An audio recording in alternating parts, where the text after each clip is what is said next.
எபினேசரே இனியும் காத்திடுவார். மட்டும் உதவின எபினேசரே இனியும் காத்திடுவார். இந்த உலகிலே இருக்கும் அவனை விட என் தேவன் பெரியவரே. இந்த உலகிலே இருக்கும் அவனை விட என் தேவன் பெரியவரே. அலைகடல் மேலே நடந்தவர் எங்கள் இயேசு அற்புதர். அகோர காற்றையும் அமைதிப்படுத்தின இயேசு அற்புதர். வரைந்தன சிலுவையிலே ஆண்டவர் மரித்தாரே நாளினிலே. அறைந்தனர் சிலுவையிலே ஆண்டவர் மரித்தாரே நாளினிலே. ஆயினும் மூன்றாம் நாள் உயிருடன் எழுந்த இயேசு அற்புதர். ஆராதனையில் கலந்து கொள்வேன், அபிஷேகத்தால் நிறம் பெறுவேன். ஆராதனையில் கலந்து கொள்வேன், அபிஷேகத்தால் நிறம் பெறுவேன். உம்மை துதித்து துதித்து தினம் பாடி பாடியே நடனமாடி மகிழ்வேன். உம்மை துதித்து துதித்து தினம் பாடி பாடியே நடனமாடி மகிழ்வேன். இரவின் பயங்கரத்திற்கும் பகலில் பறக்கும் அம்புக்கும், இரவின் பயங்கரத்திற்கும் பகலில் பறக்கும் அன்புக்கும் நீரே தேவனஞ்சிடே, நீரே தேவனஞ்சிடே. உன்னதமானவரும் உயர் மறைவினில் இருக்கின்றவன், உன்னதமானவரின் உயர் மறைவினில் இருக்கின்றவன். சர்வ வல்லவரின் நிழலில் தங்குவான் ஆனந்தமானந்தமே. சர்வ வல்லவரின் நிழலில் தங்குவான் ஆனந்தமானந்தமே. பூமி அனைத்திலும் உந்தன் மகிமை நிறைந்து வழிகின்றதே.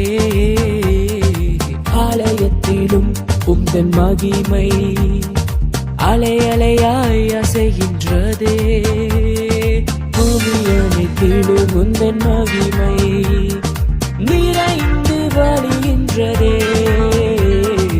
ஆலயத்திலும் உந்தன் மகிமை அலை அலையாய் அசைகின்றதே. புதுகன மகிமைக்கு பாத்திரர், எல்லா புகழும் உமக்கு தானே. புதுகன மகிமைக்கு பாத்திரர், எல்லா புகழும் உமக்கு தானே.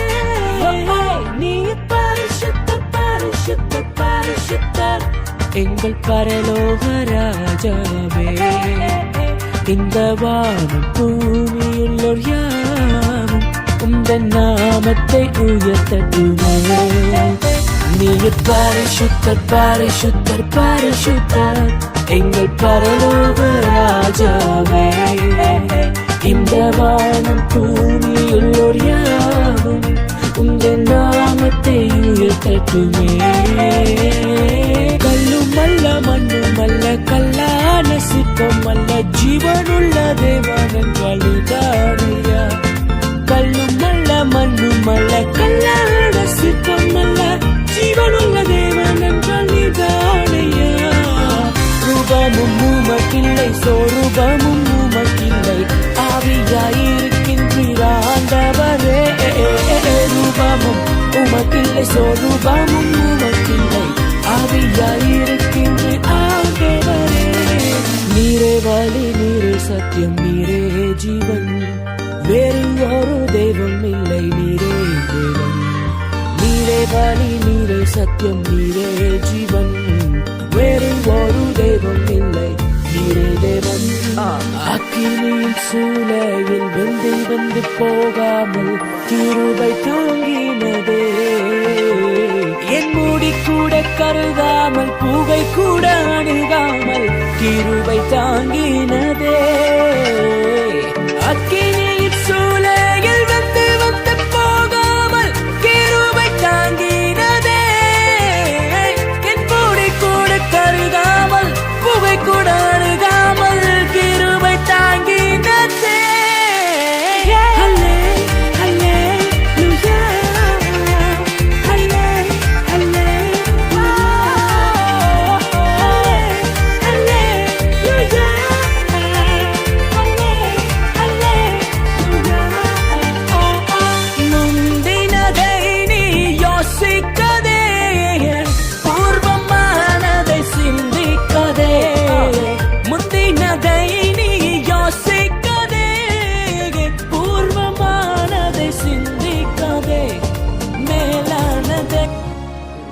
பரிசுத்த நாமத்துக்கு மகிமை உண்டாவதாக.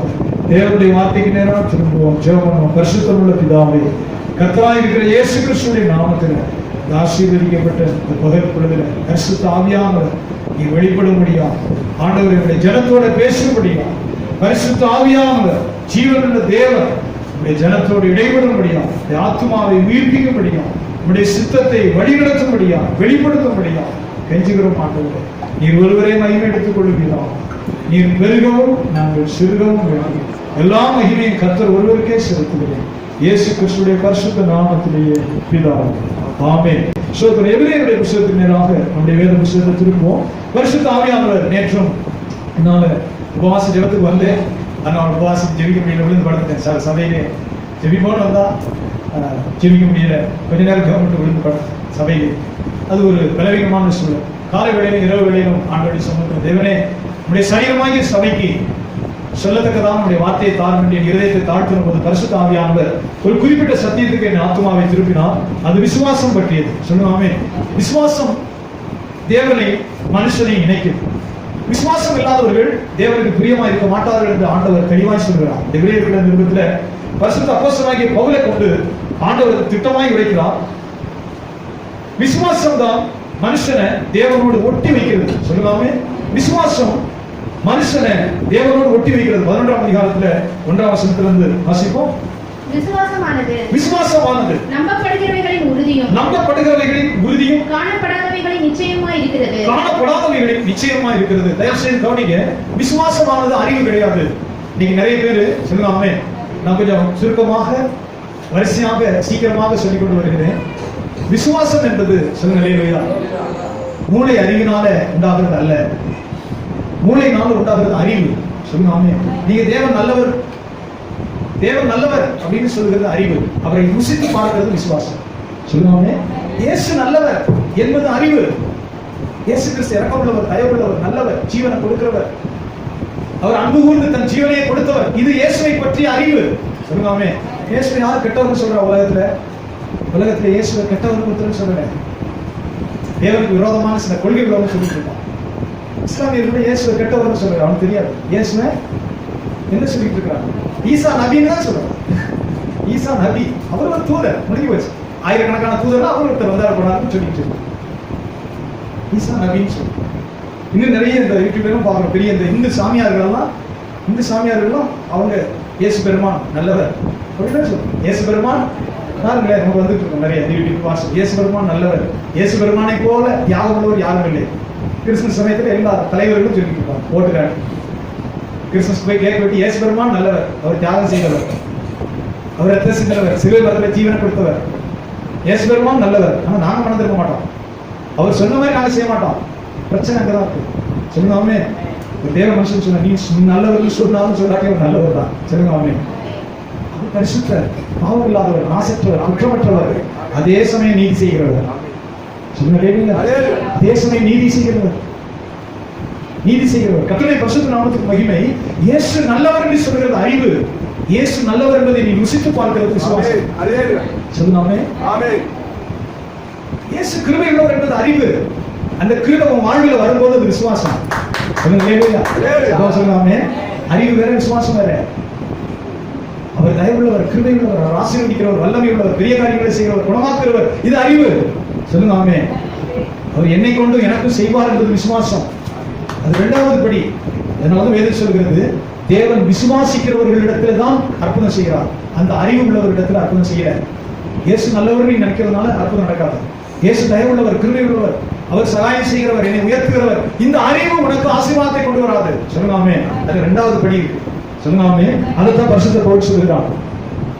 அதைத்தான் பரிசுத்த பவுல் சொல்கிறார். விசுவாசமானது, வாசிங்க, விசுவாசமானது நம்பப்படுகிறவைகளின் உறுதியும் நம்பப்படுகிறவைகளின் உறுதியும் காணப்படாதவைகளின் நிச்சயமாய் இருக்கிறது. காணப்படாதவைகளின் நிச்சயமா இருக்கிறது. சொல்லுங்க ஆமென். இதை சயின்ஸ் ஒத்துக்கொள்ளுமா? ஒத்துக்கொள்ளாது. சயின்ஸ்க்கு நிரூபிச்சாதான் ஒத்துக்கலாம். உனக்கு நிரூபிக்கணும்னு ஆண்டவருக்கு தேவை கிடையாது.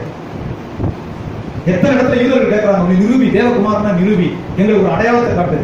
சொல்லுங்க ஆமென். விசுவாசிக்கு அவிசுவாசிக்குள்ள வித்தியாசம் இதுதான். இயேசு கிறிஸ்துவிடத்துல வந்து எங்களுக்கு ஒரு அடையாளத்தை காட்டு கேட்கிறாங்க. சுவிசேஷ புத்தகத்தை நல்லா படிக்க, எங்களுக்கு நீ என்ன அடையாளத்தை காட்டுற, வானத்திலிருந்து எங்களுக்கு என்ன அடையாளத்தை காட்டுற, எங்களுக்கு ஒரு அடையாளத்தை காட்டு. சொல்லுங்க ஆமென். ஆண்டவர் சொல்கிறார், யோனா தீர்க்கதரிசியின் அடையாளம் தான் உனக்கு கொடுக்கப்படும்.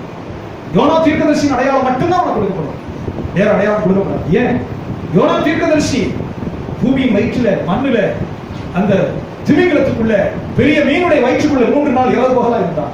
அவனை ஆண்டவர் வேற என்ன உயிரோட வச்சிருந்தான், கீழ்ப்படி அமைக்கான். அவன் அப்படியே வச்சிருந்தான். 3 நாள் கழித்த உடனே சமுத்திரத்திலிருந்து அது வந்து வெளியே வந்து கக்குச்சு. ஓ, இனிமையாச்சும் ஆண்டவர் பயந்து நட. சொல்லுங்க ஆமென்.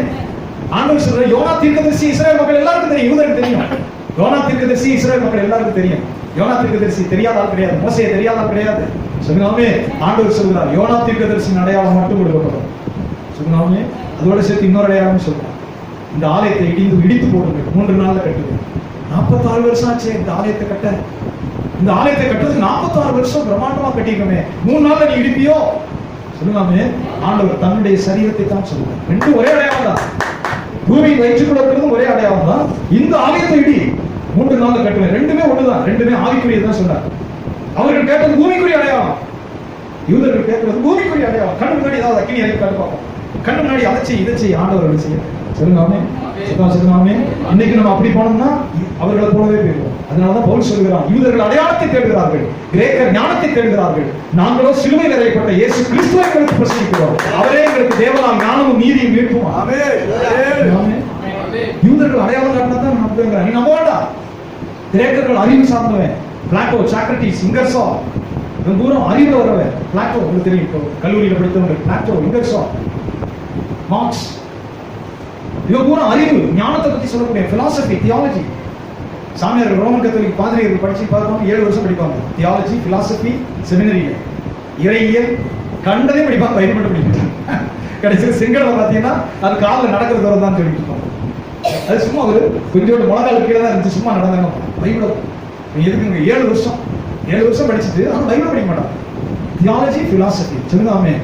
ஒரு வெளிநாட்டுக்கு வேதனையோட ஒருத்தர் சொல்ல, தயவு செய்து போயிடாத, உட்கார்ந்து பைபிளை படிச்சு ஜெபம் பண்ணு, முழங்கால் போடு, வாய்க்கிறத அழுது ஜெபம் பண்ணு, பைபிளை படி. சொல்லுங்க ஆமென். பைபிளை படிச்சுட்டு முழங்கால் போடு, கண்ணீரோட ஜெபம் பண்ணு, தேவனை பயன்படுத்துவான். அங்க போய் மாட்டிக்கிறாங்க. சத்தமா சொல்லுங்க ஆமென். கர்த்தருடைய பரிசுத்த நாமத்துக்கு மகிமை. யூதர்கள் அடையாளத்தை தேடுவார்கள், கிரேக்கர் ஞானத்தை தேடுவார்கள். பவுல் சொல்கிறான், இந்த ரெண்டையும் நான் உங்களுக்கு சொல்லல, நாங்கள் ஒரு சிலுவையில் அறையப்பட்ட இயேசு கிறிஸ்துவை உங்களுக்கு பிரசங்கிக்கிறோம். அவரே தேவனால் எங்களுக்கு நீதியும் ஞானமும் மீட்புமானார். ஆமென். ஹல்லேலூயா. சொல்லுங்க ஆமென். ஆமென். மீட்கிறவர் அவர்தான். உன் அறிவு உன்னை பரலோகத்துக்கு போகாது, உன் அறிவு உன்னை உனக்கு அற்புதம் செய்யாது, உன் அறிவு உனக்கு ஆசீர்வாதத்தை கொண்டு வராது. சொல்லுங்க ஆமென். சத்தமா சொல்லுங்க ஹல்லேலூயா. ஹல்லேலூயா. வீட்டுல நடிச்சலாம் அப்படியே உட்கார்ந்துருக்கணும். நேற்று ஒரு காணொலி கேட்டு ரொம்ப துக்கமா இருந்துச்சு. அமெரிக்காவில எல்லாம் சரி கிறிஸ்தவர் குறைஞ்சிட்டே வராங்க. அமெரிக்காவில், லண்டன்ல, கனடாவில் எல்லா நாடுகளையும் கிறிஸ்தவர்கள் குறைந்து கொண்டே வருகிறார்கள். எத்தனையோ மில்லியன் சொன்னார். நிறைய பேர் சபைக்கு போறதை விரும்பல, குறிப்பா இளைஞர்கள் விரும்பவே இல்லை. சாக போற வயசுல கொஞ்சம் பேர் கோயிலுக்கு போயிட்டு வந்துட்டு இருக்காங்க. சொல்லுங்க ஆமென். சாக போற வயசுல கொஞ்சம் பேர் கோயிலுக்கு போயிட்டு வந்துட்டு இருக்காங்க. ஏன்னா சொல்லுங்க ஆமென். அது வந்து எங்களுக்கு we don't need the religion, எங்களுக்கு மதம் தேவையில்லை, அதுல ஒண்ணும் இல்லை, எங்களுக்கு கடவுள் எங்களுக்கு இல்லை, எங்களுக்கு ஒன்றும் தேவையும் இல்லை, அதனால எங்களுக்கு எந்த நன்மையும் இல்லைன்னு சொல்லிக்கலாம். சொல்லாமே அதனால எந்த நன்மையும் இல்லை. கடவுளை தேடுறதுனால நன்மை இல்லை, கோயிலுக்கு போறதுனால நன்மை இல்லை. அங்க இருக்கிறவங்களும் போறவங்களும் இப்படி போகணும்னு சொல்றாங்களா பிள்ளைங்க. சொல்றாரு 1900 அமெரிக்க ஐக்கிய தேசம் உண்டான போது ஜார்ஜ் வாஷிங்டன் ஜனாதிபதியாக இங்க உலகத்திலே அமெரிக்கன் டாலர்ல மட்டும்தான் இன் காட் வி ட்ரஸ்ட்னு அடிச்சிருக்கோம். அமெரிக்கன் டாலர் யாராவது பார்த்துருக்கீங்களா, வச்சிருக்கீங்களா? சீக்கிரம் சொல்லுங்க, பிரசங்கம் முடிக்கணும். பார்த்தாவது இருக்கீங்களா? பார்க்கலையா? ஒன்றும் பிரச்சனை இல்லை, கிடைக்கும். அமெரிக்கன் டாலர் 85 ரூபா இப்ப மதிப்பு. நம்ம ₹1 அமெரிக்கன் டாலர்ல பார்த்தீங்கன்னா அடிச்சு வச்சிருப்பான் இன் காட் வி ட்ரஸ்ட். கர்த்தருக்குள் நாங்க எங்க நம்பிக்கையை வச்சிருக்கிறோம் வச்சான். இன்னைக்கு வரைக்கும் டாலர் தான் வீட்டில் இருக்கு. ஆனா நிறைய பேர் போயிட்டான். ஆண்டவர் விட்டுட்டு சொல்லும்போது சொல்றாரு, அவனுடைய வாழ்க்கை எப்போ உடைய ஆரம்பிச்சிருந்தான், சபைக்கு போறதை நிறுத்தினான். ஃபர்ஸ்ட் பாவம். ரெண்டாவது பாவம் செய்தான், குடும்பத்தை உடைச்சான். குடும்பத்தை உடைச்சு விவாகரத்து. யாராலும் பிடிச்சா இவ்வளவு தள்ளி விட்டு அவளை கட்டிடலாம். எனக்கு அவ்வளவு பிடிச்சிருக்கு, இவ்வளவு விவாகரத்து பண்ணிட்டு அவளை கட்டிடலாம். எனக்கு இந்த அவரை பிடிச்சிருக்கு, இவரை விவாகரத்து பண்ணிட்டு அவளை கட்டிடலாம். ரெண்டாவது பாவம். சொல்லுங்க அவனே, இந்த 2 பாவம் தான் செய்தான் முதல்ல. ஏன்னா சபை நீதியை பிரசங்கிக்குது இல்ல, சபை என்னத்தை பிரசங்கம் பண்ணும்? நீதியை பிரசங்கம் பண்ணும். இது பாவம், இதை செய்யாத, இதுல நட, இதை செய்யாத, இப்படி நட சொல்லிட்டே இருக்கும் சபை. அதனால ஆவியானவர் சொல்லுகிறதை காதுகளோடு கேட்க கடவுள். கர்த்தருடைய சபைக்கு, கர்த்தருடைய சபையின் தூதனுக்கு சொல்லுகிறது என்னவென்றால் சொல்லுது. வெளிப்படுத்தின விசேஷத்துல 7 சபைக்கும் உட்கார்ந்து பாஸ்டர் ஜெபிக்கும் போது சபையுடைய நிலவரத்தை தேவன் சொல்லுவார், அதை ஒரு பாஸ்டர் சொல்லுவார். சபைக்கு பிடிக்குதோ பிடிக்கலையோ, கீழ்ப்படியோ ஆண்டவரே இந்த சபைக்கு என்ன சேர்த்து சொல்லும்போது தேவனுடைய பரிசுத்த ஆவியானவர் இதை சொல்லுன்னு உணர்த்துகிறார். அந்த பாஸ்டர் சொல்லுவார். சொல்லுங்க அப்ப சபையை முதல்ல விடுற மனுஷன். சபையுடைய வார்த்தை குத்துது, பாவிக்கு குத்துது. பாவம் செய்யற மனுஷனுக்கு, பாவத்தை விரும்புகிற மனுஷனுக்கு சபையிலிருந்து வருகிற வார்த்தை ஈட்டியா குத்துது. சொல்லுங்க முதல்ல அவன் விடுகிறான், சபையை விடுகிறான். இரண்டாவது குடும்பம் உடையுது. சபையை விட்டு விலகும் போது என்ன நடக்குது? பரிசுத்த வழி அவர்களுக்கு மறைக்கப்படுகிறது. வழி இதுவே நடவுங்கள் என்று சொல்லுகிற, உங்களுக்கு பின்னால் இருந்து சொல்லுகிற போதகருடைய சத்தத்தை கேட்பீர்கள் வசனம் சொல்லுது. வழி இதுவே நடவுங்கள் என்று உங்களுக்கு பின்னாடி இருந்து சொல்லுகிற போதகருடைய சத்தத்தை கேட்பீர்கள். ஏசாயா தீர்க்கதரிசனம் சொல்றார். வாசிப்ப டக்கு வாசிக்க நேரம் ஆயிடுச்சு. ஆண்டவர் உங்களுக்கு துன்பத்தின் அப்பத்தையும் உபத்திரவத்தின் தண்ணீரையும் கொடுத்தாலும் உன் போதகர்கள் இனி ஒருபோதும் மறைந்திருக்க மாட்டார்கள். உன் கண்கள் உன் போதகர்களை காணும். நீங்கள் வலதுபுறமாய் சாயும் போதும் இடதுபுறமாய் சாயும் போதும் வழி இதுவே, இதிலே நடவுங்கள் என்று உங்களுக்கு பின்னாலே சொல்லும் வார்த்தையை உங்கள் காதுகள் கேட்கும். சொல்லுவாமே சத்தமா சொல்லுங்க. இப்படி சொல்லி ஏசாயா சொல்றாரு, போதகர்கள் தேவன் அவருடைய சத்தம் உனக்கு கேட்கும். வழி இதுவே, வலது பக்கம் விளையாத, இடது பக்கம் சாயாத, ஆபத்துல விழுகாத. கர்த்தருடைய ஆவியானவர் போதகர்களோடு இடைபெடுத்துக் கொண்டிருக்கிறார், சொல்லிக் கொண்டிருக்கிறார். இப்ப சாஸ் என்ன செய்யுது? சொல்லுங்க ஏதேன் தோட்டத்தை விட்டு விரட்டுவது போல சபையை விட்டு விரட்டும். அப்ப கர்த்தருடைய சத்தம் முதல்ல வராது, கர்த்தருடைய எச்சரிப்பு வராது, நடக்க வேண்டிய வழி வராது. சொல்லுங்க ஆசீர்வாதத்தின் பாதையும் தெரியாது, பாவத்தின் பாதையும் தெரியாது, தண்டனையின் பாதையும் தெரியாது, எதுவுமே தெரியாது. சபையை விட்டு முதல்ல விரட்டுது சாஸ்.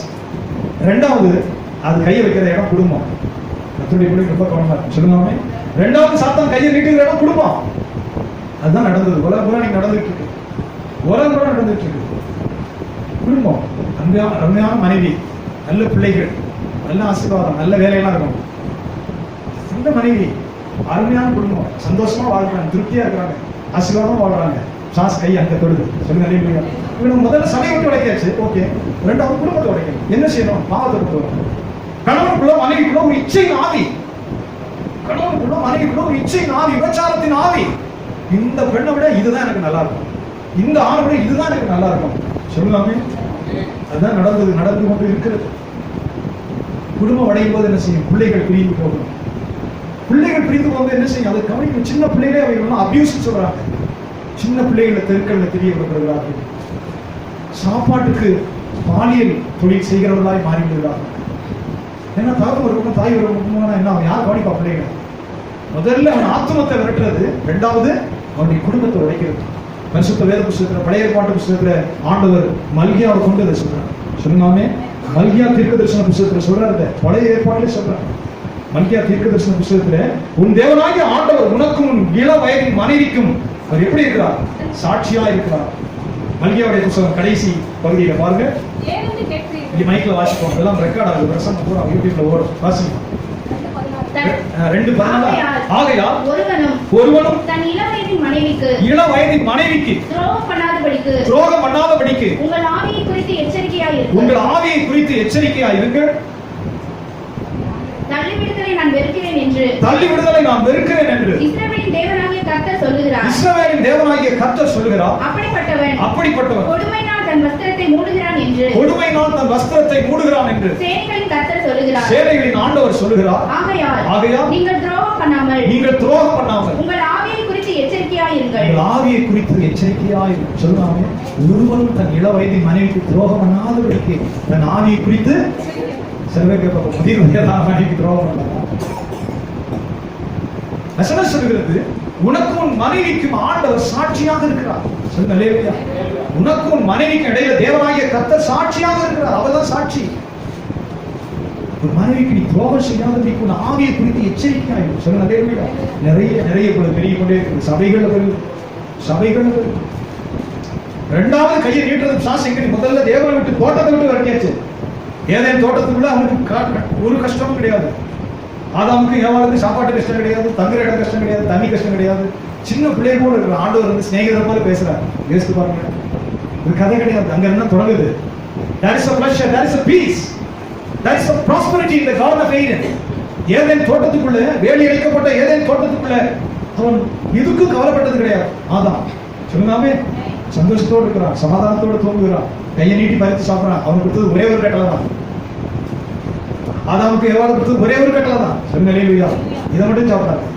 விளக்கப்பட்ட விருட்சம் விலக்கி வச்சிருக்கிறார் ஆண்டவர், இதை மட்டும் சாப்பிடாது. இதை சாப்பிடுகிற நாளில் நீ சாகவே சாவாய். இதை புசித்து சாப்பிடுகிற வரைத்து புசித்து சாப்பிடும்போது நீ சாகவே சாவாய். சொல்லுங்காமே என்று நிச்சயமாய் நீ அறிய கடவாய். ஆனா தோட்டத்தில் இருக்கிற இன்னைக்கு நம்ம பார்க்கிற ஆயிரக்கணக்கான விருட்சங்கள், பழங்கள், தண்ணீர் ஓடுகிறது. ஆதாம் ஏவாளும் வேற எல்லாமே சாப்பிடலாம். சொல்லுங்காமே நீங்க ஏதேன் தோட்டத்துக்குள்ள வந்து கவலையற்றவனாக இருக்கிறான், நிம்மதியாக இருக்கிறான், சந்தோஷங்களோட இருக்கிறான், சிறு பிள்ளை போல இருக்கிறான். தேவன் வரும்பொழுது பகலின் குளிர்ச்சியான வேலையில ஏதேன் தோட்டத்துக்குள்ள ஆண்டவர் என்றாகும் போது சின்ன பிள்ளை மாதிரி ஓடுறான். சொல்லுங்க, சிறு பிள்ளை போல ஓடுகிறான். அதனாலதான் நீ ஆதாமே நீ எங்கே இருக்கிறான்னு கத்த கேட்க. சொன்னாமே. ஆனா தோட்டத்தை விட்டு விரட்டப்பட்ட பின்பு என்ன நிலைமை பாருங்க. நீ விவசாயம் போடுவ, அது உனக்கு முள்ளு விளைவிக்கின்ற, உன் நெத்தி வேற நிலத்துல விழுகிறார். உனக்கும் மனைவிக்கு நீ கஷ்டப்படணும். கஷ்டப்பட்டதான் சாப்பாடு. ஆண்டவரே தோட்டத்துல இருக்க இருக்க முடியாது. கீழ்ப்படியாதவனுக்கு தோட்டத்துல என்ன வேலை? கர்த்தருடைய கட்டளை மீறுகிறதுக்கு தோட்டத்தில் இருக்க முடியாது. வேலி அடைக்கிறார் ஆண்டவர். சுடரொளி பட்டயத்தை கொடுத்து பாதுகாக்கும்படி கட்டளை வெளியே விரட்டினார் என்று வேதம். தான் உண்டாக்கின மனுஷன் ஏன் தேவன் விரட்டுறார்?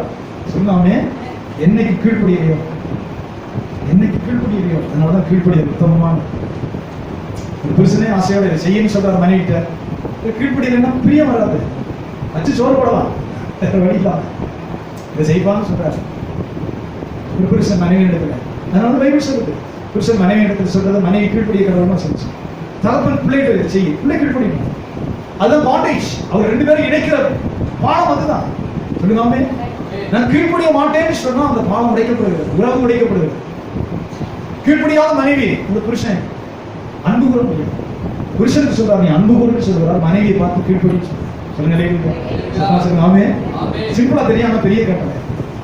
கீழ்ப்படின்னு சொல்றா மனைவிய, புருஷனை நீ அன்பு கூறுன்னு சொல்லுங்க. அன்பு எல்லாத்தையும் மூடுது. அன்பு தேவையான பாவங்களையும் போடுது. அன்பு சொல்லுங்க. அன்பு அதுக்கு அளவு முடியாது. புருஷன் நினைக்கிறது இல்லை. உழைச்சி அள்ளி கொண்டு கொட்டி சொத்தெல்லாம் சேர்த்து வச்சுட்டு அந்த புருஷன் என்ன செய்யலாம்? இறந்து போறான். மனைவி பிள்ளைகள் தான் நினைக்குது. எத்தனை குடும்பங்களை பார்த்தோம். கூலி வேலைக்கு போறான், கஷ்டப்படுறான், ராத்திரி போனா வெயில் அலைகிறான், எல்லாத்தையும் அள்ளி கொண்டு குடும்பத்துக்கு கொட்டுறான், பிள்ளைகளை உருவாக்கி விடுறான், எல்லாம் செய்யறான், மறித்து போடுறான். அவன் என்னத்தை கொண்டு போனான்? அதை செய்ய வைக்கிறது அன்பு. சொல்லுங்க, என் மனைவி என் பிள்ளை, என் மனைவி என் பிள்ளை இப்படி ஓடிட்டு இருக்கான். அவன் வேற நினைவு இல்லை. என் மனைவி என் பிள்ளை இதே நினைப்புல ஓடுறான். அவன் அன்பு கூறுகிறான். சொல்லுங்க, அவன் அன்பு கூறுதான் செய்யறான். அன்பு கூறாதவன் என்ன செய்யறான்? குடும்பத்தை உடைச்சிட்டு வெளியே ஓடிடும். அதனால வேற சொல்லுது, அவன் அன்பு கூறுகிறான். மனைவிக்கு சொல்லி கீழ்ப்படி, பிள்ளையார கீழ்ப்படி. சொல்லுங்க, ரெண்டு காரியம் இருக்கு. ஏதேன் தோட்டம் உள்ள ஆசீர்வாதம், வெளியே முள்ளு. ஏதேன் தோட்டத்துக்கு உள்ள சந்தோஷம், வெளியே சந்தோஷம் கிடையாது. அடுத்த வேலை சாப்பாட்டுக்கு அலையணும், நெற்றி வேற நிலத்துல விழுகணும். தன் மனைவியை கூட்டிட்டு அவர் ஒவ்வொரு இடமா பாதுகாப்புக்கு அலையணும். ஏவாளை கூட்டிட்டு ஒவ்வொரு இடமா பாதுகாப்புக்கு அலையணும். எங்க பாதுகாப்பு? இன்னைக்கு எங்க தருவோம்? மிருகங்களுக்கு பயம், தன்னை பாதுகாத்துக் கொள்ளணும். ஆனா ஏதேன் தோட்டத்துக்குள்ள அந்த பிரச்சனை கிடையாது. சொல்லுங்க, அல்லேலூயா. ஏதேன் தோட்டத்துக்கு அந்த பிரச்சனை ஆண்டவர் வைக்கல. ஆனால் ஏதேன் தோட்டத்துக்கு வெளியே அவன் அலைகிறவனா இருக்கான். நெற்றிகரன் நிலத்தில் விழுந்து சபிக்கப்பட்டவனாக துன்பத்தை அனுபவிக்கிறவனாக அலைந்து கொண்டு நான் இப்பொழுது ஊழியத்தில் இருக்கிறேன். அந்த பாஸ்டர் அவர் பையங்களை கூட்டிட்டு வருவார். அவர் நல்ல அன்பா பழகுவார். சொல்லும்போது அவர் வெல்டிங் வர்றதுல தசம் வாங்க கொடுப்பார். அந்த வெல்டிங் பணத்துல வாரம் வந்து இந்த கவர்ல வச்சு அவர் கொடுக்க மாட்டார். ஒவ்வொரு வாரமும் ஒரு பையனை கொடுக்க சொல்லுவார். அவங்க மையன்ட்ட கொண்டு வந்து இந்த பாஸ்டர்ட்ட கொடுறா, பாஸ்டர் எங்களுக்கு ஒரு ஆசீர்வாதம் பண்ணுங்கன்னு சொல்லுவார். நான் அப்ப அங்க உடன் ஊழியர். அந்த வாரம் வந்த வருமானத்துல தசமபாகத்தை வச்சு கவர்ல வச்சு பாஸ்டர்ட்ட கொடுத்து அவர் கொடுக்க மாட்டாரு. அந்த பையன் ஒவ்வொரு பையனை நீ கொடுத்துட்டு பாஸ்டர் ஆசீர்வாத ஜெபம் பண்ணுங்கன்னு சொல்லுவார். அது போயிடும். நான் ஒரு நாள் அவரை பார்த்து கேட்டேன், பிரதர் நீங்க வீட்டுல பெரியவர் தானே, நீங்க தானே கொடுத்து ஜெபம் பண்ணணும், ஏன் இந்த சின்ன பிள்ளைகிட்ட கொடுக்குறியா? அவங்க சின்ன பையங்க, இவங்களை கொடுத்து ஏன் கொடுக்க சொல்றியா? அப்ப சொன்னாரு, எனக்கு ஆண்டவர் யாருன்னு தெரியும் பாஸ்டர், விசுவாசம் இருக்கு, என் பிள்ளைகளுக்கு ஒரு பழக்கம் வரணும்ல, ஆண்டவருக்கு நம்ம கொடுக்கணும். சொல்லுங்க ஆமே. தகப்பன் கொடுத்தாரு, நான் அதுல இருந்து மாற போறது இல்லை. மரணம் வரைக்கும் நான் கர்த்தருக்கு கொடுப்பேன், நான் ஆண்டவரை நேசிப்பேன், கர்த்தருக்காக கொடுக்குறேன். ஆனா என் பிள்ளைகள் எப்படி போகுமோ தெரியாதுல்ல, அவங்களையும் நம்ம பழக்கிடுவோம், அவங்களையும் நம்ம இதுக்குள்ள பழக்கிடுவோம். அப்படின்னு ஒவ்வொரு தடவையும் ஒரு பையில கொண்டு வந்து பாஸ்டர் கூட ஜெபம் பண்றாரு. எனக்கு அது ஆச்சரியமா இருக்கு. சொல்லுங்க இல்லையா? இங்க ஒரு ஐயா இருந்தாரு, வீரமுத்துன்னு, போன வாரத்துல சொன்னது போல நாத்திகனார் மனம் திரும்பினவர், ஃபாரஸ்ட் டிபார்ட்மெண்ட்ல, உங்களுக்கு எல்லாம் தெரியும். அவர் பேர் என்னது? ஞானமுத்து ஐயா. அவர் பேர் ஒரிஜினல் பேர் வீரமுத்து. ரட்சிக்கப்பட்ட பின்பு ஞானமுத்துன்னு வந்து பண்ணி ஒரு காதும் கேட்காது, டிவி வண்டி பூரா சுவிசேஷ புத்தகம் வச்சிருப்பார், சந்தையில போய் கொடுத்துட்டு இருப்பார், காதும் கேட்காது கொடுத்துட்டு இருப்பார். யாராவது தள்ளணும், எதுக்கு தள்ளுற? ஏசுநாதர் நான் எப்படி இருந்தேன்னு தெரியுமா? அப்படிதான் சொல்லுவார். அவருக்கு நான் குடியாரன், வீட்டையெல்லாம் போட்டு அடிச்சு கொண்டுகிட்டு இருந்தேன்டா, ஏசுநாதர் என்னை மாத்தினார், உனக்கு வேணும் வாங்கிக்கலன்னு ஒதுங்கிப்போ. எத்தனையோ தடவை தள்ளி இருக்கான் சாக்கடையில, ஆனா அவர் ஊழியம் செய்வார். சொல்லுங்க அல்லேலூயா. அவருக்கு ஒரு பழக்கம், பெரிய குடிகாரன், அவரு பெரிய குடிகாரன், வீட்டுல குடும்பத்தோட போட்டு அடிக்கிறவர், ஃபாரஸ்ட் டிபார்ட்மெண்ட் வேலை செய்யறவர், குடி அடி ரெண்டு தான் அவருக்கு தெரியும். அந்த மனுஷன் ரட்சிக்கப்பட்டு அந்த குடும்பம் ஆசீர்வதிக்கப்பட்ட போது ஒரு பொருத்தனை கர்த்தருக்கு கொடுக்கறத பத்தி, அவருக்கு வந்த பென்ஷன்ல சில்லற காசு முதற்கொண்டு ஒரு கவர்ல இருக்கும். என்னய்யா அந்த சில்லற காசு? இல்லையா, ஒரு தடவை தான் வாழ போறோம், உண்மையா வாழ்ந்துட்டு போயிடுவோம், கடவுளுக்கு கொடுக்கறதுல நான் வஞ்சிக்கிறது இல்லை. தனித்தனியா அந்த கடலை மிட்டாய் வித்ததுக்கு தனியா, புத்தகத்துக்கு தனியா கொடுத்து பழகுவார். அவர் ஒன்றும் குறையில, அவருடைய பிள்ளை எல்லாம் ஒன்றும் குறையில, நல்லா வச்சிருக்கிறார் ஆண்டவர். சொல்லுங்காமே, தேவனுக்கு கொடுக்கறது உத்தமமா இருந்துட்டு போயிடுவான். ஒரு தடவை தான் வாழ்க்கை, போயிட்டு கர்த்தர்ட்ட கணக்கு கொடுக்கணும்ல. வாழ்க்கை ரெண்டு தடவை கிடையாது, ஒரு தடவை தான். ஒரு தடவை தான் வாழ்க்கை, ரெண்டு தடவை கிடையாது. நம்ம உத்தமமா வாழ்ந்துட்டு போயிடுவோம் ஐயா. எத்தனையோ சாட்சிகளை சொல்ல முடியும். சொல்லுங்க அல்லேலூயா.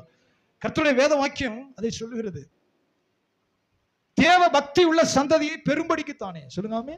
என்ன பக்தி? இதுதான் வசனம் சொல்லுகிறது. ஈசாக்கு தேவனிடத்துல பயபக்தியா இருந்தான். பயபக்திங்கிற ஒரு வார்த்தை ஈசாக்குக்கு பயன்படுத்தப்படுது. இதை யார் சொல்றா? யாக்கோபு சொல்றான். பைபிள் நீங்க கவனமா வாசித்தா யாக்கோபு சொல்றான், ஈசாக்கின் பயபக்திக்குரியவர் என்னோடு இராமற் போனால் நீ என்னை வெறுமையா அனுப்பி விட்டுருப்பேன்னு சொல்றான்.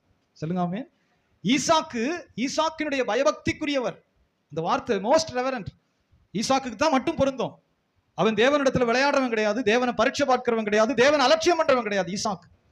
ஆபிரகாமுக்கு ஒரு அடையாளம் இருக்கு, அவன் தேவனை விசுவாசிக்கிறவன்.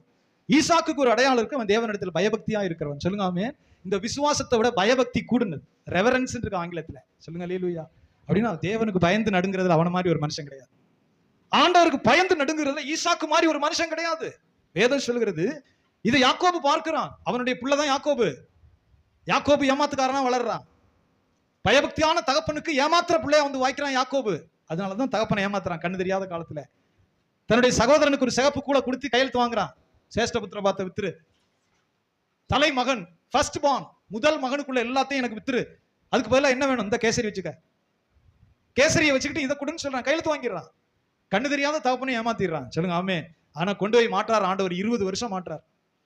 அப்படியே கைப்பிடியா பிடிச்சு கொண்டு போய் லாபான்ட்ட ஒப்படைக்கிறார். 20 வருஷம். சொல்லுங்க ஆமே. அதனாலதான் ரொம்ப இன்ட்ரெஸ்டிங்கா இருக்கும். பைபிள் படிங்க. 10 தடவை என் சம்பளத்தை மாற்றினீர். எத்தனை தடவை மாற்றினீர்? 20 வருஷத்துல 10 தடவை சம்பளம் குறையுது யாக்கோபுக்கு. 10 தடவை கூட்டணும்ல, 2 வருஷத்துக்கு ஒரு தடவை சம்பளம் கூடணும்ல, 3 வருஷத்துக்கு ஒரு தடவை சம்பளம் கூடுனா பரவாயில்ல. 10 வருஷம், 10 அங்க வேதம் சொல்லுகிறது. 20 வருஷம் கொண்டு அங்க விட்டுறாரு லாபான்ட்ட. அப்படியே கைப்பிடியா பிடிச்சு ஹேண்ட் ஓவர் பண்றாரு. யாக்கோபு சொல்லுகிறான், 10 தடவை என் சம்பளத்தை நீர் மாற்றினீர். சொல்லுங்க அல்லேலூயா. இளைய மகளுக்காக ஆசைப்பட்டு 7 வருஷம் ஆடு மேய்ச்சா, கல்யாணத்தன்னைக்கு கூச்ச பார்வையுள்ள மூத்த மகளை கட்டுறான். எப்படி இருக்கும் கொடுமை? பிடிச்ச பொண்ணுக்காண்டி 7 வருஷம் ஆடு மேய்ச்சா, பிடிக்காத பொண்ணு நமக்கு கட்டினா எப்படி இருக்குங்க? அது அவனை கேட்டா தான் தெரியும். யாக்கோபை கேட்டீங்கன்னா தான் தெரியும். அந்த திருடனுக்கு தேல் கொட்டின கதை. வீட்டுக்குள்ள திருட வந்துடுவான், பீரோ கிட்ட போகும்போது தேல் கொத்திரும், கத்த முடியாது. கத்தனா வீட்டுக்காரன் பிடிச்சு அடிப்பான். அதான் திருடனுக்கு தேல் கொட்டுறது. ஆணு கத்தணும், வழி தாங்க முடியாம கத்த முடியாது. என்ன வீட்டுக்குள்ள இருக்கான், பீரோல கிட்ட இருக்கான். வீட்டார் பிடிச்சி உதப்பானே. இதுதான் திருடனுக்கு தேல் கொட்டுறது. யாக்கோபு பண்ண அநியாயத்துக்கு கொண்டு போய் நல்லா ஏமாத்துறான். தகப்பனை ஏமாத்தி, அப்படி அண்ணனை ஏமாத்தி நம்ம சாதிச்சிட்டோம்னு நெஞ்ச நிமிக்கும் போது அப்படியே சங்கதி, சரி வா ஹெட் மாஸ்டர் நான் இருக்கேன், அப்படி கைப்பிடியா பிடிச்சு கொண்டு இந்த லாபான்ட்ட ஒப்படைக்கிறான். 20 வருஷம் உனக்கு இங்கே தான் இம்ப்ளிமெண்ட். 20 வருஷம் உனக்கு இங்கே ஜாப் போட்டாச்சு. அழகான ராகேலுக்காண்டி பைபிள் சொல்லுது 7 வருஷம் எப்படி போச்சான்? பைபிள் படிக்கிறீங்களா இல்ல? 7 வருஷம் எப்படி போச்சு? 7 வருஷம் 7 நாள் மாறி போகுது. Love is blind. தான் நேசிச்ச அந்த ராகேலுக்காக 7 வருஷம் அப்படி டக்குன்னு போயிடுச்சு. கல்யாணம் பண்ண அன்னைக்கு பார்த்தா அந்த அம்மாவுக்கு காலையில பார்த்தா கண்ணெல்லாம் ஒரு மாதிரியா இருக்கு. நான் விரும்பின பொண்ணு இல்லையே பாஸ்டர், நான் இந்த பொண்ணுக்காண்டி மாடே மேய்க்கலையே பாஸ்டர், இந்த பொண்ணுக்காக நான் 7 வருஷம் கஷ்டப்படலையே. இதுதான் தம்பி உனக்கு தலையில எழுதுனது. நினைச்சுக்க தம்பி, என்ன நினைக்கணும்? தகப்பனை ஏமாத்தினதை நினைச்சுக்க, அண்ணனை ஏமாத்தினதை நினைச்சுக்க. இந்த பொண்ணுக்கு ஒரு 7 வருஷம் வேலை செய். 14 வருஷம் முடிஞ்சு போச்சு. 14 வருஷம் முடிஞ்சு போச்சு. நான் இப்ப என் தகப்பன் விட்டு போலாமா? முடியாது. இன்னும் மந்தைக்காக என்ன செய்? இன்னும் ஒரு 6 வருஷம் வேலை செய். மொத்தம் 20 வருஷம் வேலை செஞ்சுட்டேன். ஏதாவது இன்கிரிமெண்ட் இல்ல. பிக்ஸ் பண்ண சம்பளத்துல இருந்து குறைஞ்சிக்கிட்டே வருது. 20 வருஷத்துல சம்பளம் கூட்டலாம்னு பார்த்தா சொல்லுங்க குறைச்சிக்கிட்டே வர்றாரு. அப்படி நொந்து சாகவும் முடியல, பொழைக்கவும் முடியல, அப்படி நிக்கிறான். ஆண்டவரே, இந்த புள்ள குட்டியில வச்சு நான் என்ன செய்யறது ஆண்டவரே? இப்படி நிக்குதே ஆண்டவரே. அப்பதான் சொல்றாரு யாக்கோபு, என்ன ஆண்டவரே, லாபான் உனக்கு செய்த யாவையும் நான் கண்டேன். எப்ப? 20 வருஷத்துக்கு பிறகு. இன்ட்ரெஸ்டா படிங்க. ஆண்டவரே, முத வருஷமே நீங்க காணலையா? முத வருஷம் நான் காண மாட்டேன் யாக்கோபு. உனக்கு 20 வருஷம் நான் நீதி சரி கட்ட வேண்டியது இருக்கு. 20 வருஷம் தராசுல நிறுத்து உனக்கு நீதி செய்ய வேண்டியது இருக்கு. அதனால 20 வருஷம் நான் அமைதியா இருந்தேன். சொல்லுங்க ஆமென். யாக்கோபு மாமா வீட்டுக்கு வரும்போது பாருங்க, ஆண்டவர் ஒரு தரிசனத்தை காட்டுறாரு. வானத்துல ஏணி வைக்கப்பட்டிருக்கு. தேவ தூதர்கள் ஏறுறாங்க இறங்குறாங்க. தலைக்கு கல்ல அப்படி வச்சு தூங்குறான். அண்ணன் கொலை செய்ய வர்றான், பயந்துகிட்டு ஓடுறான் மாமா வீட்டுக்கு. அப்ப ஆண்டவர் ஒரு தரிசனம் கொடுக்கிறார். வானம் திறந்திருக்கு, ஏணி வைக்கப்பட்டிருக்கு, தேவ தூதர்கள் ஏறுறாங்க இறங்குறாங்க. அவன் பார்த்து பயப்படுறான். இது எவ்வளவு பெரிய ஸ்தலம், பயங்கரமா இருக்கே இந்த ஸ்தலம், பயங்கரமா இருக்கே. சொல்லுங்காமே, ஏன் அதை ஆண்டவர் காட்டார் தெரியுமா? சொல்லுங்காமே, நான் ஆபிரகாமுடைய சந்ததி, ஆபிரகாமினுடைய சிநேகிதன், ஆபிரகாமுக்கு சொன்னதெல்லாம் உன் மூலமா நிறைவேற போகுது. நீ தனி ஆள் கிடையாது, தரிசனத்தோட போ. சொல்லுங்காமே. அவன் சொல்றான் பாருங்க, பைபிள் படிங்க. இது எவ்வளவு பயங்கரமா இருக்கு இந்த ஸ்தலம். நான் தேவனை கண்டேன். ஏமாத்துக்காரனுக்கு ஏன் தரிசனம் கொடுக்குறாரு? உன்னை சோப்பு போட்டு கழுவாம விட மாட்டாரு. உன் அழுக்க வச்சுக்கிட்டு உன்னை ஆசீர்வதிக்க மாட்டாருங்கிறத விஷயம். ஏமாத்துக்காரன் பிராடுக்காரன் இவனுக்கு எதுக்கு தரிசனம்? சொல்லுங்க ஆமென். வானம் திறந்திருக்கு, ஏணி காணப்படுது, தேவ தூதர் ஏறி இறங்கிட்டு இருக்காங்க. இந்த பிராடுக்காரனுக்கு ஏமாத்துக்காரனுக்கு எதுக்கு தேவன் தரிசனம் கொடுக்கணும்? சொல்லுங்க ஆமென். அவர் கொடுத்தாரு. பின்னருக்கு புரட்டாசி, அவ்வளவுதான் விஷயம். நம்ம இப்படி போய் அப்படி வந்துருவோம் பாஸ்டர், அப்படி போய் இப்படி வந்துருவோம் பாஸ்டர். நல்ல புத்தியோட தகப்பனை குருட அப்படியே கண்ணு தெரியாத நேரம் பார்த்து கரெக்டா நான் ஏமாத்திட்டேன் பாஸ்டர். அண்ணன் ஒரு பைத்தியாரன், அவனையும் ஏமாத்திட்டேன், எல்லாம் ஏம்பிட்டு அப்படியே சங்கதி. சரி வா பாத்துக்குவோம். ஒன்னும் வேலைக்கு ஆகாது. சொல்லுங்காமே. தரிசனத்தை குடிச்சு கைப்பிடியா பிடிச்சு கொண்டே லாபான்ட்ட கொடுக்குறாரு. 20 வருஷம் அப்படியே நொந்து வேதனைப்பட்டு அப்படியே கண்ணீரோடு நிக்கிறான். அப்படிதான் 20 வருஷம் கழிச்சு சொல்றாரு, லாபான் உனக்கு செய்த எல்லாவற்றையும் நான் கண்டேன். ஆண்டவரை, இதுக்கு முன்ன நீர் காணலையா? 2வது பொண்ணுக்காக நான் சிரமப்பட்டு ஆடு மேய்க்கும் போது மூத்த பொண்ணு என் தலையில கட்டினானே, அப்ப நீர் காணலையா? காணல. உனக்கு நான் நீதி சரி கட்ட வேண்டிய காலமா இருந்தது. சொல்லுங்காமே. 20 வருஷம் ஓடுது. அப்புறம் தான் சொல்றாரு, அப்புறம் தான் ஒரு தரிசனம் கொடுக்குறாரு. வேகமாய் அவன் ஆடுகளும் பெருகுது அந்த மந்தை. இப்போ ஆண்டவர் லாபானை ஏமாத்துறாரு. பைபிள் படிங்க, இன்ட்ரெஸ்டா இருக்கும். அந்த நாட்கள் எல்லாம் சம்பளம் ஒப்பந்தம். இன்னைக்கு வெளிநாட்டுல சம்பளம் எப்படி நடக்குது தெரியுமா? இன்னும் கொஞ்சம் நேரம் எடுத்துப்போம். நீங்க வெளிநாட்டுல எங்க வேலைக்கு போனாலும் ஒப்பந்தம் தான் சம்பளம். உனக்கு எவ்வளவு சம்பளம் வேணும் அவன் தான் கேட்பான். பெரிய வேலைக்கு போறாங்களா, இன்ஜினியர்ஸ், டாக்டர்ஸ் போவாங்க. சின்ன வேலை, இந்த அரபு நாடு அதுக்கெல்லாம் இல்லை. ஐரோப்பாவுக்கு வேலைக்கு போகும்போது அந்த கம்பெனி கேட்கும், உங்களுக்கு எவ்வளவு சம்பளம் நீங்க எதிர்பார்க்குறீங்கன்னு கேட்கணும். அக்ரிமெண்ட். இவங்க தான் சம்பளம் சொல்லுவாங்க. அப்புறம் கூட்டி கழிச்சு பேசி இந்த சம்பளம்னு ஃபிக்ஸ் பண்ணுவாங்க. இது உலகத்தில் இருக்கிற எல்லா முறை. லாபான் கேட்கிறான், நீ என்கிட்ட சும்மா வேலை செய்யக்கூடாது மருமகனே, உங்களுக்கு எவ்வளவு சம்பளம் வேணும் சொல்லுங்க. அல்லேலூயா. அது பைபிள் படிச்சேன்னு ரொம்ப மகிமையா இருக்கும். 3 நாள் பிரயாணத்துல கொண்டு போய் நிறுத்துறான். லாபான் என்ன செய்கிறான்? அது நீங்கள் சரியா புரிந்து கொண்டா, இப்போ ஒரு கருப்பு ஆடு இருக்குன்னு வச்சுங்க, கண்ணங்கரேன்னு இருக்கிற கருப்பு ஆடு வெள்ளை ஆட்டுக்குட்டி போடாது. ஒரு கடாவும் கருப்பு, பெட்டையும் கருப்பு, நல்ல கருப்பு, திடமான கருப்பு. இது ரெண்டும் என்ன செய்யாதுன்னா சேர்ந்து வெள்ளை ஆட்டுக்குட்டி, வெள்ளை கலர்லயோ அல்லது வேற மறைன்னு சொல்லுவாங்க, அந்த மாதிரி போடாது. கண்ணங்கரேன்னு தான் ஆட்டுக்குட்டி போடும். இந்த சம்பளம் பேசும்போது லாபான் யாக்கோபு சம்பளம் பேசிக்கிறாங்க. அது ஆண்டவர் அவனுக்கு சொல்றார். சொல்லுங்க ஆமென். ஆண்டவர் அவனுக்கு சொல்றார், புன்னை மரம், வாதுமை மரம் இதெல்லாம் எடுத்து தோலை சீச்சிட்டு நீ என்ன செய், ஆடு தண்ணி குடிக்க வரும்போது போடு, பலமான ஆடு, ரொம்ப ஸ்ட்ராங்கான ஆடு வரும்போது போடு, அதுல தண்ணி குடிக்கும். அப்பொழுது இணை சேருகிற ஆட்டுக்குட்டி பூரா புள்ளியும் கலருமா போட்டுரும். தேவன் அவனுக்கு ஒரு ரகசியத்தை சொல்றார். இதை யாக்கோபு செய்கிறான். சொல்லுங்க அல்லேலூயா. ஆனா ஒப்பந்தம் என்ன தெரியுமா? ஒப்பந்தம் என்னதுன்னா, லாபானுக்கு சாதகமா இருந்துச்சு இந்த ஒப்பந்தம், யாக்கோபுக்கு சாதகமா இல்ல. லாபானுக்கு சாதகமா ஒப்பந்தம் நடக்குது மாமனாருக்கும் மருமையனுக்கும் இடையில. மருமையன் கையில என்ன கொடுக்குறான்? ஸ்ட்ராங்கான ஆடை கொடுக்குறான். ஸ்ட்ராங்கான ஆடுன்னா கண்ணங்கரேர்னு வைத்துக் கொள்ளுங்க, கருப்பு, சுத்தமா, கடாவும் கருப்பு, பெட்டையாடும் கருப்பு. இது கலர் ஆடா, வெள்ளையா மறையா குட்டி போட்டுச்சுன்னா இது பூரா உனக்கு சம்பளம்னு சொல்றாங்க. புரியுதா உங்களுக்கு? சொல்லுங்காமே. ஆனா போடாது. 2 கண்ணங்கரேன்னு இருக்கிற ஆடு ஒரு வெள்ளை குட்டி போடாது. ஆனா யாக்கோபு அந்த மாதிரி போட்டா எனக்கு சம்பளம் வாங்கிக்கிறேன்னு சொல்றான். அப்ப லாபானுக்கு ரொம்ப சந்தோஷம். அட பைத்தியக்காரனே, 20 வருஷம் கழிச்சு இன்னொரு பைத்தியக்காரனை தான் இருக்கிறான் நம்ம மருமைய.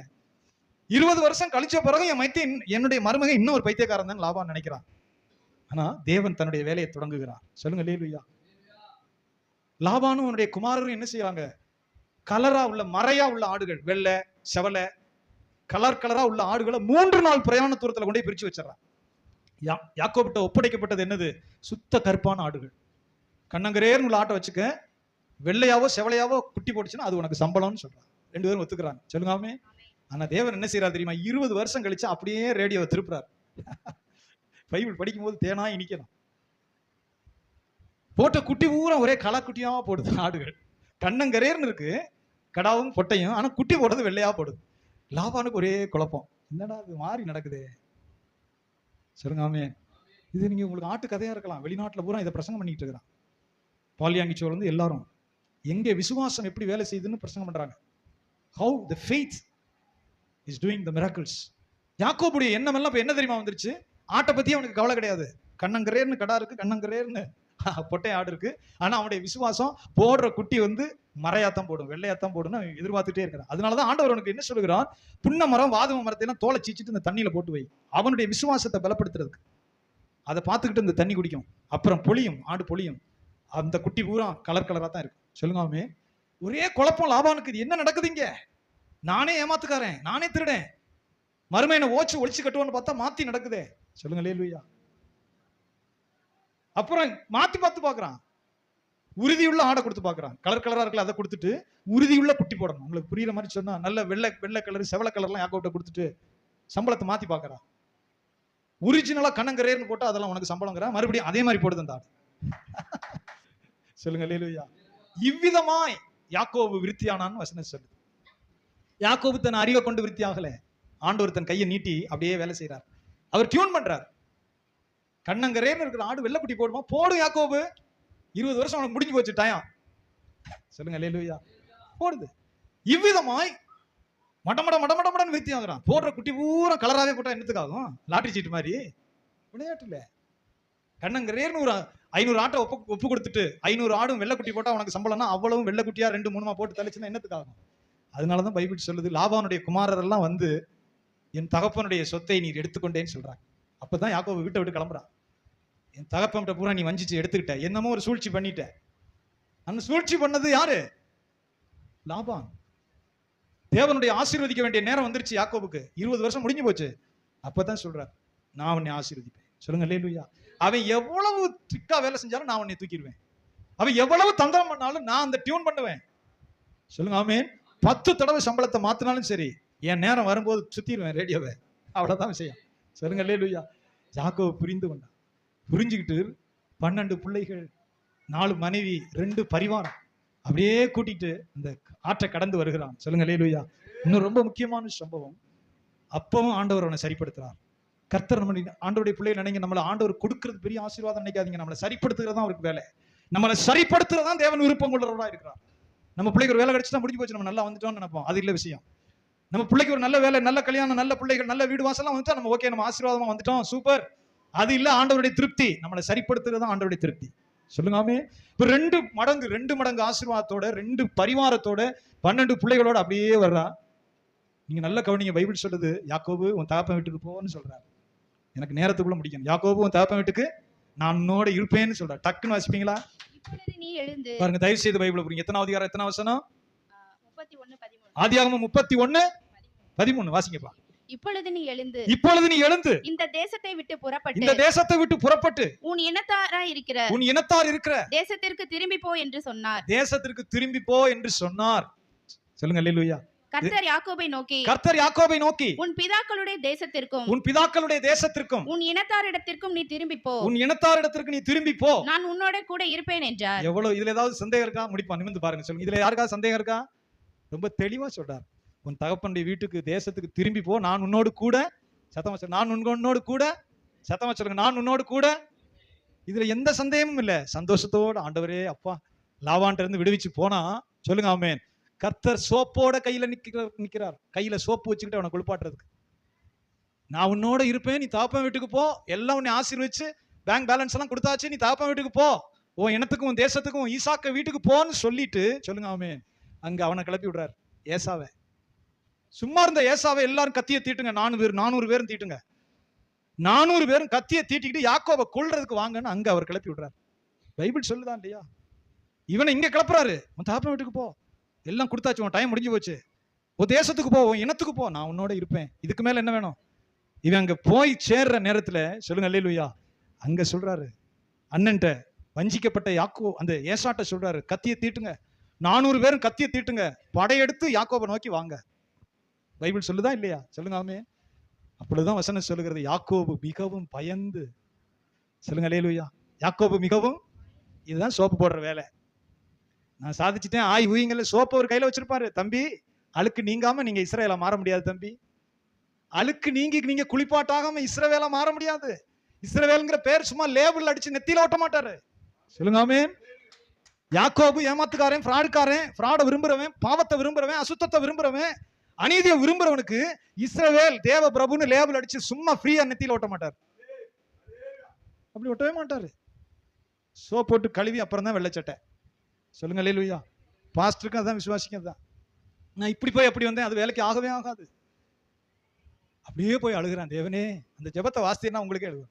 நீர் என்னோடு இருப்பேன் என்று சொன்னீரே, தகப்பன் வீட்டுக்கு போ என்று சொன்னீரே, உங்க சொன்னதை நம்பித்தானே நான் இங்க வந்தேன், நீங்க சொன்னதை நம்பித்தானே நான் இந்த ஆத்தங்கரைக்கு வந்தேன், தாய்மாரையும் பிள்ளைகளையும் வெட்டி கொள்றதுக்கு வர்றானே, ராத்திரி முழுதும் அழுக வச்சாரு. சொல்லுங்க ஆமென். That is the secret. ராத்திரி எல்லாம் அழுகிறான். அவன் கொடூரக்காரன், வேட்டையாடுறவன், வன சஞ்சாரி, இறக்கப்படாதவன், தாய்மார்களையும் பிள்ளைகளையும் கழுத்து அறுத்துட்டு போயிடுவானே, 400 பேரோட வர்றானே. தேவனே, நீர் போன்னு சொன்னீரே, அதை நம்பித்தானே நான் இங்க வந்தேன். அவர் சொல்றாரு, ஆண்டவர் ரெண்டையும் நான் தான்ப்பா செய்யறேன். அழுக்கு நீக்கிறதுக்கு நான் என்னப்பா செய்யறது? நீ நல்ல நிலைமையில இருக்கல, நீ கேட்க மாட்டீல. கொழுன்னு வச்சா நீ ஜெபம் பண்ணுவியா? பண்ண மாட்டீல. கொட்டுன்னு கொட்டினா வேலைக்கு ஆகாது. நீ அழுக வச்சா அழுக வைக்கணும். நான் உத்தரவுப்பட்டது நல்லது, அதனால் தேவனுடைய பிரமாணங்களை கற்றுக்கொண்டேன். தாவீது சொல்றானா இல்லையா? கட்டில வச்சிருந்த வேலைக்கு ஆகாது. நான் உபத்திரவப்பட்டது நல்லது, நான் அதனால் தேவனுடைய பிரமாணங்களை கற்றுக்கொண்டேன். யாக்கோபு அங்க ஆற்றங்கரையில் அழுகிறான் பாருங்க. முழு ராத்திரியும் போராடுறான். வாசிங்க பாப்பது. பின்பு யாக்கோபு என் தகப்பனாகிய ஆபிரகாமின் தேவனும். ஆமென். இதை சொல்ல வைக்கிறதா அவருடைய வேலை. அது துன்பம் தான் நமக்கு செய்யுமானால் அது ஓகேங்கிறேன். துன்பம் உனக்கு அதை செய்யுமானால் நீ பாக்கியம் உள்ள மனுஷன். நல்ல கொட்டி கொழுன்னு வைக்கும்போது அந்த ஜெபம் வரலைன்னா அது இருக்கு.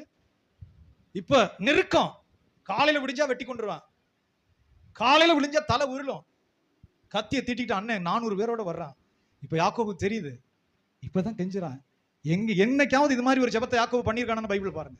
என் தகப்பனாகிய ஆபிரகாமின் தேவனே, இப்படி ஒரு ஜெபம் அவனுக்கு வந்திருக்கா இடையில? சொல்லுங்காமே. காலையில தலை போகும்னா நைட்டு ஜெபம் வரும். என் ஆபிரகாமின் தேவனே, என் தகப்பனுடைய தேவனே, எனக்கு இப்படி சொன்னீரே அப்படி சொன்னீரே, கெஞ்சி அழுதான் என்று வேதம் சொல்லுது. வாசிங்க பாப்போம்.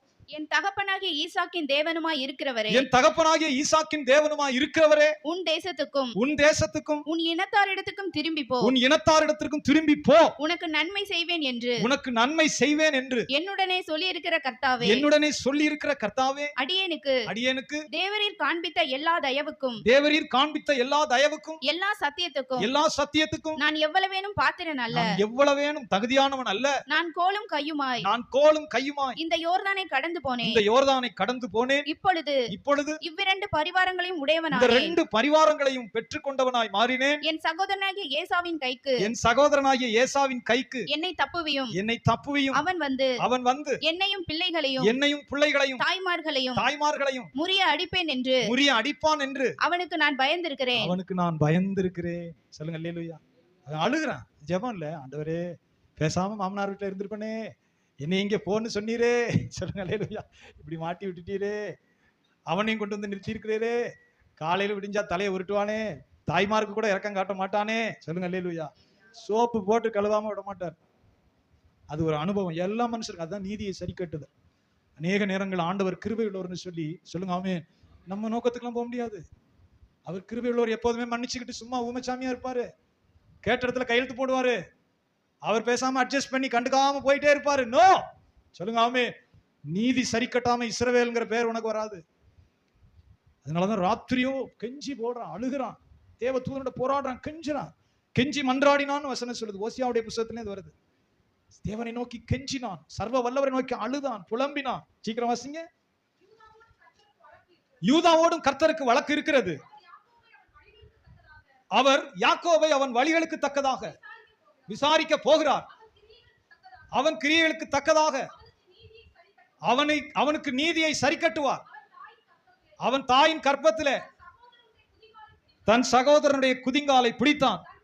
தன் பலத்தினால் தேவனோட போராடினான்.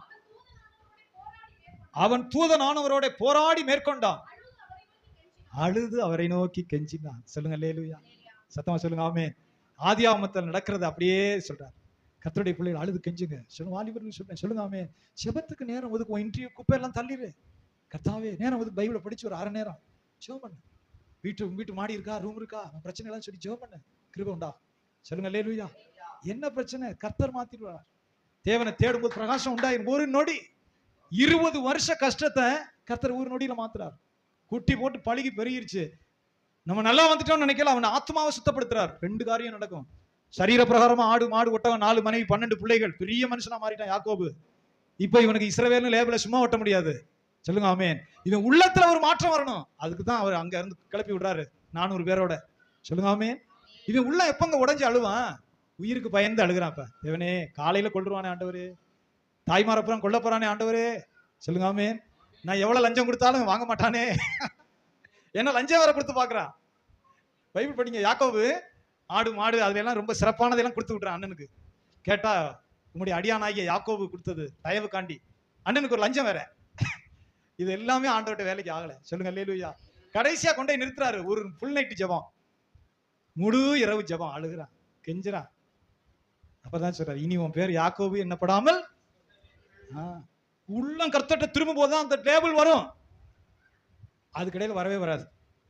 என்கிட்ட ஆடு இருக்கு, மாடு இருக்கு, ஒட்டை இருக்கு, 12 பிள்ளை இருக்கு, நான் பெரிய மனுஷன். அதை வச்சு உனக்கு இஸ்ரவேல் தேவ பிரபுங்கிற முத்திரை உன் நெத்தியில போடாது. சொல்லுங்க ஆமென். உள்ள உடைஞ்சு அழுகிறான். ராத்திரி முழுவதும் அழுகிறான். என்ன அழுதுருப்பான்? எங்க அப்பாவே மாத்தினே ஆண்டவரே, என்னை மன்னிக்க மாட்டீரா. கண்ணு தெரியாத என் தகப்பனை போய் நான் ஏமாத்திட்டேனே. That is the prayer.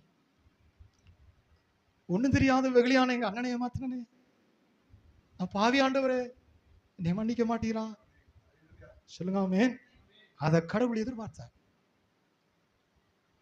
அதை நீ மறைச்சிட்டு தேவ பிரபுங்கிற முத்திரை உன் மேல வராது. சொல்லுங்க ஆமென். Is the prince of God.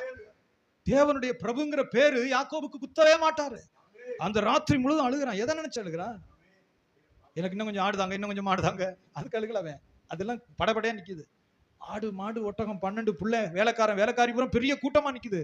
இப்ப ராத்திரி முழுதும் எதுக்கு அழுகிறான்? என் தகப்பனை ஏமாத்தனே, கண்ணு தெரியாத தகப்பன், தேவனுக்கு பயபக்தியா நடந்த என் தகப்பனை ஏமாத்தனே. He was crying alone with God. வெகுளியான ஒரு அண்ணே ஒரு பசியில கூழு கேட்டான். சேஷ்ட புத்திரபாத்த எழுதி கையெழுத்து போட்டு கொடு, அப்பதான் கூழு தருவேன். அவனை ஏமாத்தனே. He was crying alone. அவர் அப்படியே பொறுமையா பார்த்துட்டே இருக்கிறார். ராத்திரி முழுவதும் போராடுறாரு அவன்கிட்ட. தன் பாவங்களை மறைச்சு அதை அப்படியே வச்சுக்கிட்டு நான் சூப்பர் மேன் சொல்லிட்டு அங்க போகவே முடியாது.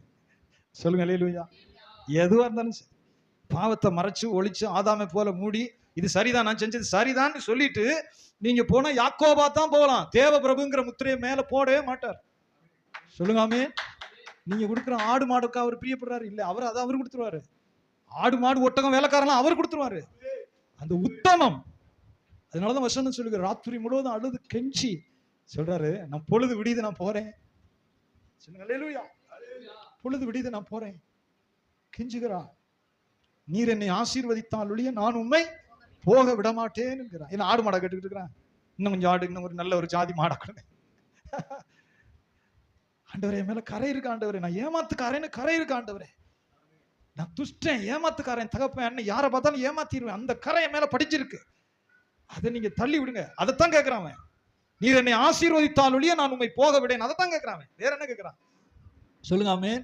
அப்பதான் சொல்றாரு, இப்பொழுது உன் பெயர் யாக்கோபு என்னப்படாமல் இஸ்ரவேல் என்னப்படும். சொல்லுங்க ஆமென். இதை தேவனே மாத்துறார் இப்போது. ஏன்னா மனம் திரும்பி கெஞ்சுறான் பாருங்க, மனம் திரும்பி கெஞ்சுறான். எனக்கு அக்கிரம வழி வேணாம், பாவ வழி வேணாம், என் பாவத்துக்கு ஒரு விமோச்சனம், ஒரு பரிசுத்தமா ஒரு சோப்போட்டு கழுவி கடவுளுக்கு பிரியமா வந்துடுறேன். சொல்லுங்க அல்லேலூயா. ஏமாத்துக்கான அது எனக்கு வேண்டாம், அந்த பாவம் அநீதி அதெல்லாம் எனக்கு வேணாம், தேவன் வெறுக்கிறது எனக்கு வேணாம். He was taken the good decision before the sight of God. கடவுளுடைய பிரசன்னத்தில் ஒரு தீர்மானம் எடுத்துக்கொண்டு கெஞ்சினான். அப்ப சொல்ல, இனி உன் பேர் யாக்கோபு என்னப்படாமல் இஸ்ரவேல் என்னப்படும். சொல்லுங்க அல்லேலூயா. இன்னைக்கு கூட பாருங்களேன், நீங்க நம்ம எத்தனை பேர் ஏதோ ஒரு இஸ்ரவேலின் தேவனாகி கர்த்தாவை பாட்டு பாடுறோம், அபிரகாமின் தேவனை, ஈசாக்கின் தேவனை, யாக்கோபின் தேவனை ஸ்தோத்திரம் சொல்றோம். சொல்லுங்க ஆமென். என்னைக்காவது ஒரு நாளைக்கு ஏசாவின் தேவனை ஸ்தோத்திரம் நான் சொன்னதே கிடையாது. என்னைக்காவது ஒரு நாள் இஸ்மவேலின் தேவனை உமக்கு ஸ்தோத்திரம் நான் சொன்னதே கிடையாது. யாரும் சொல்றது கிடையாது உலகத்துல. சொல்லுங்க ஆமென். எத்தனை பாட்டு வருது, இன்னும் வரதான் போகுது. இஸ்ரவேலின் தேவனுக்கு ஸ்தோத்திரம், இஸ்ரவேலின் தேவனாகிய கர்த்தருக்கு ஸ்தோத்திரம். யாக்கோபு என்னப்படாமல் இனி உன் பேர் என்ன செய்யப்படும். அதுதான் சந்ததியின் ஆசீர்வாதம், சந்ததிகளின் மேல் வரும் ஆசீர்வாதம், விசுவாசத்தினால் உண்டாகிற மகிமை. ஸ்தோத்திரம். எழுப்பி நிற்போம், ஜெபம் பண்ணுவோம். Glory to God.